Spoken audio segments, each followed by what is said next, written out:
Hello and welcome back. In the previous videos, we explored how Co-work handles tasks, artifacts, and memory. Now we are bringing all of that together. In this video, we will learn how to create a persistent project context. So instead of repeating instructions again and again, you define it once and reuse it across tasks. Let's start with the big idea. A persistent project context allows you to create a reusable working environment. You define your context, attach your files, and set your rules. And Co-work applies all of that automatically to every task. So instead of repeating instructions, you simply switch context. So what exactly is a project? A project is a structured workspace. It combines three key things: your files, your memory notes, and your default instructions. And once this is set up, the context stays active across tasks. So one setup leads to multiple tasks. Now, let's see how to create one. You start by giving your project a name, then attach a working folder, add memory notes if needed, and define default instructions. Once this is done, your project is ready, and Co-work now understands how to operate within this context. This is where things get really powerful. You can define project level rules, like where files should be saved, how output should look, or what format to follow. For example, always save to a specific folder, or always follow a certain report format. And the best part, these rules are applied automatically. Start with aboutme.md, where you define your role, team, and priorities. Then the brand-voice.md, which controls tone, style, and phrasing. And finally, the working-style.md, which defines how Co-work should behave. These files act as a base layer of context for every task. Now, let's organize everything properly. Create a main folder, something like Claude Co-work.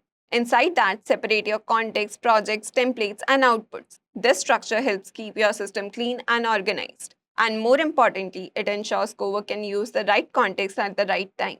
Now, here is the key idea. Once your project and context are set up, Co-work automatically injects this context into every task. You don't have to repeat anything. Every task already knows where to save, how to format, and what rules to follow. So the system becomes much more efficient and consistent.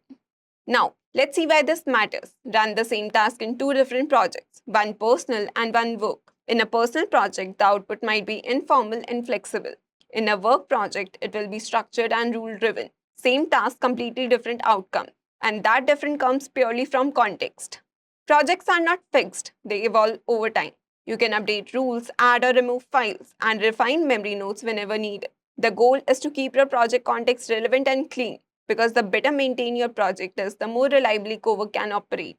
Now, let's talk about long-term usage. As your project grows, context can become bloated. To prevent this, use a claude.md file to guide context loading.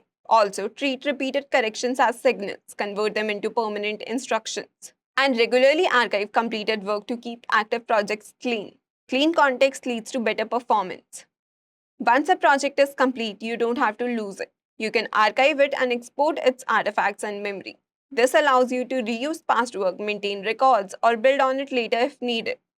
Across the last few modules, we have learned different pieces: how to chain tasks, how to use memory, how to create artifacts. Now, the question is, how do we bring all of this together into a real system? Today, we are going to build something that feels like an actual product, an AI Creator Studio. This system will generate content, structure outputs, remember preferences, reuse previous work, and maintain consistency. Let's start with our hands on by going to the Cloud app. Let's start by creating our project by going to the project section, then clicking on new project. I'll start from scratch. I'll give it a name as Creator Studio. For instructions, I'll give 3 instructions as of now. Always structure the output, save all outputs in the separate outputs folder, and reuse previous artifacts when possible. So I'll create over here. You can see that the folder has been selected on its own. This defines the base behavior. Now, every task inside this project will follow these rules automatically. Now, let us add the persistent memory by defining our preferences.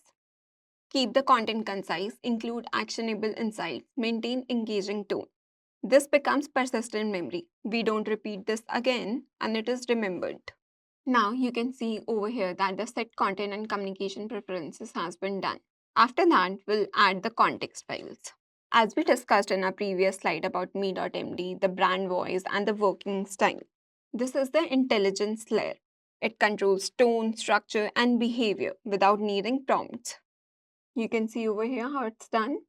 The role has been created with the brand voice, the working style, and the project setup. Now you can prompt it further. The phase 2 will come from here, the multi-step workflow execution. So for that, let's start our workflow.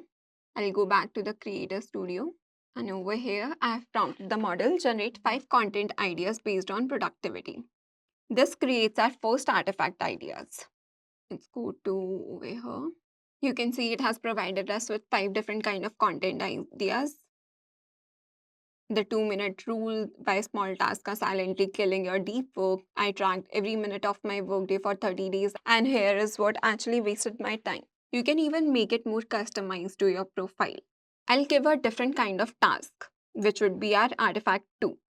From the top 5 ideas, I needed to select the best idea, generate the video script, and the hook. Now we are building on the previous output. This is training plus artifact reuse. It picked the best idea out of all 5 as the strongest because it combines a personal experiment, data driven reveals, and a universal pain point, ideal for short form video. It also recommended a selected hook. I tracked every single minute of my workday for 30 days. I thought I was working 8 hours. Turns out I was actually productive for 2 hours and 47 minutes. And the thing stealing the most time, it was not social media. So I would say this is engaging as well as attractive as well. The full package includes the selected idea rational, 3 hook variations, a timestamped 75 to 90-second video script with hook setup rank reveal inside results CTA. Over here in the script, no, this is not the script, this is like a documentation that it created. It also defined why it chose that particular idea, and it gave us some alternate option for hooks. And this would be the script. I tracked, so the script is variable timestamped. You can go over here to see the script as well. Now, I'll prompt it further, like from script, generate the caption, hashtag, and title variation. One input is leading to multiple outputs.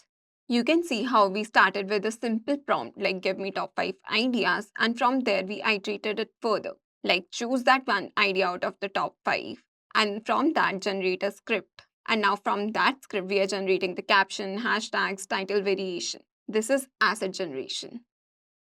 You can see how it gave us the output, the title highlights for different kind of platforms, YouTube, TikTok, LinkedIn, and different kind of formats it provided us.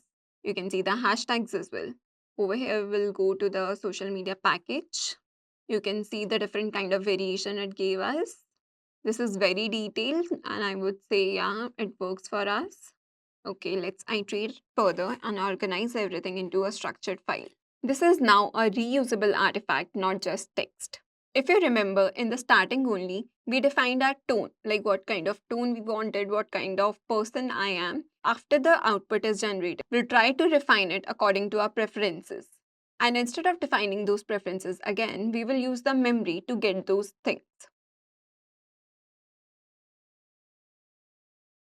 You can see how the document has been structured. Let's look at that. The section 1 includes all the title variations across different platforms. The section 2 includes the script. The section 3 includes all the captions, 3 variations for different platforms. And the fourth section includes the hashtags. So let's look at that. These are all the titles that we can go for. The captions for different kind of platforms we have.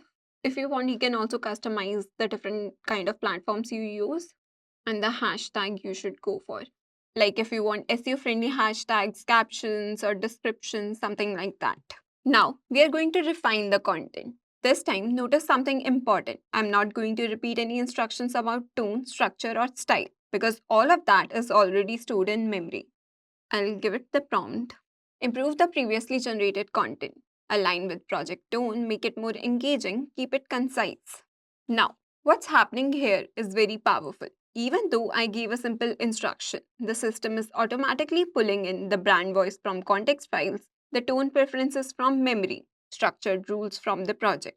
So, behind the scenes, it's not a simple rewrite, it is a context aware refinement. Over here, it has created a task list, rewriting content with sharper data-driven tone, regenerate docs with tightened content, validate and share improved file. This is exactly why we don't repeat prompts. We rely on memory to maintain consistency. You can see the version 2 is ready, tighter, sharper, and leaning into the data-driven voice that fits the Creator Studio's analytical tone. In our preferences, we define how we use the analytical tone. So according to our preferences, it generated the content. You can see how it aligns with our preferences over here. Now, let's take this one step further. Instead of creating something new, we are going to reuse what we already built. I'll say use the previous script and convert it into a LinkedIn post and an email newsletter. So let's see what kind of content it generates. Now, this is a critical concept. We are not generating from scratch. We are taking an existing artifact, transforming it into new formats, like a script to a post, or basically to content to a post, while keeping context intact. So, same content, different format, same project rules applied automatically. This is how real systems scale content. Now, I want you to observe something carefully. What we did not specify in the last few prompts, we did not specify structure, tone, formatting, or even where to save the file. Accordingly, now we'll observe what kind of outputs it generates, whether it includes the structure or tone or formatting like we wanted. Over here, you can see the output followed the same structure, matched the same tone, and aligned with the same style. Why? Yet the output followed the same structure, matched the same tone, and aligned with the same style. Why? Because project context is automatically injected into every task. This is the shift from controlling every step to defining behavior one. Now, let's make this system a bit smarter. Right now, it generates and improves content. But what if it could decide what to do next? We'll ask the model to basically apply the following rules. If the content is too long, shorten it. If the engagement is low, improve the hook. Now, we have introduced decision making. The system is no longer just executing instructions. It is evaluating output and adjusting it. You can also integrate your LinkedIn or different kind of social media platforms that we will be observing how to do in our further sessions.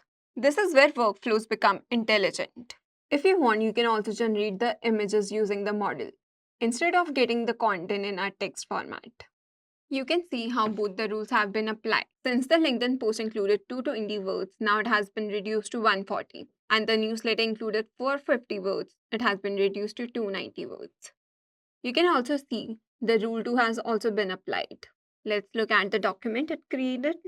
You can see it has made the comparison table as well. Like the version 1 hook was this and the version 2 is this. Now, let's take this one step further. Instead of improving once, we want the system to continuously evolve. For that, we'll create a loop.